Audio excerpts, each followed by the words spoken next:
Hello everyone. The clip you're about to hear is from one of our exclusive Patreon episodes on a recent horror release, and just like all of our other episodes, it might include major spoilers for said horror release, so don't listen to it if you haven't already seen it. You've officially been warned.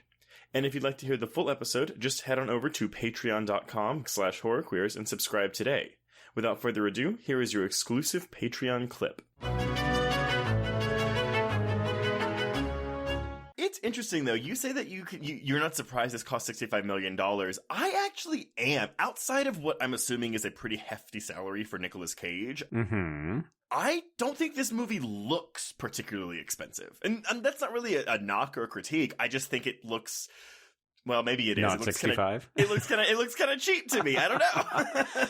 I guess I was gauging it based on car chases and action sequences. Like, this to me feels reminiscent of a 21 Jump Street or some of those sort of like mid to high range comedy action films. Ooh, see, I can totally kind of agree with you. And this is where my critique will come in, is that I actually think that the fight scenes aren't very well shot or edited. No. That was a big issue. Sorry, everyone. Jeff, would you recommend Renfield? I actually would. I found that the comedy-horror combination worked a little bit better for me than the aforementioned Cocaine Bear. I actually laughed a fair amount at this. With that said, I think you and I both are in agreement that this is a very slight film. So yeah, I was fine to watch it once. I had a decent time with it. I almost immediately forgot it to the point that I had to reread the entire plot synopsis today. I saw this movie like 4 days ago. So it's fleeting. Like, I'm happy to have seen it once. I don't think I'd check it out again, though. I'm kind of in the same boat. This is a solid 3 out of 5. Much like, what did we just discuss? 65, where I was like, oh, this would be a good rental. That is exactly what this movie is. It's really fun. It's 90 minutes long. Thank God. Even that, I saw a bunch of people complaining this feels like a sketch dragged out to feature length.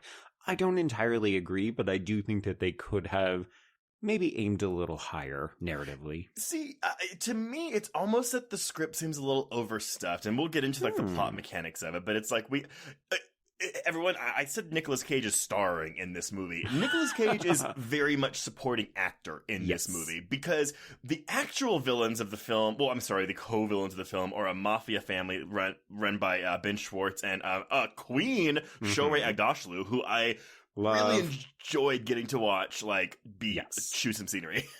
I wanted more of her to the point where I thought, I don't know Ben Schwartz very well. I've gathered that he has a pretty solid foundation in comedy. There's a bunch of people who are yelling at me for not knowing X project, whatever. I found him very, very funny, but I kept being like, why aren't we playing up more of the mom? She's fantastic. And she's got the chops. We've seen her in a million fucking things.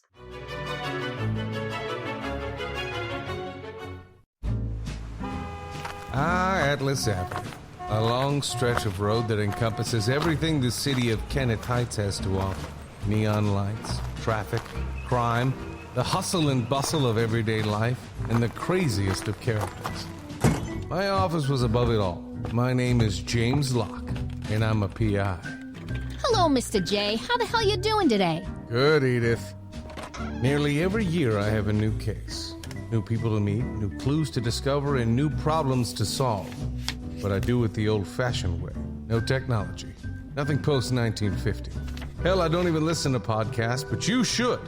Atlas Avenue Beat is a spoof of the film noir genre with goofy characters, tons of wordplay, and non-stop raunchy humor.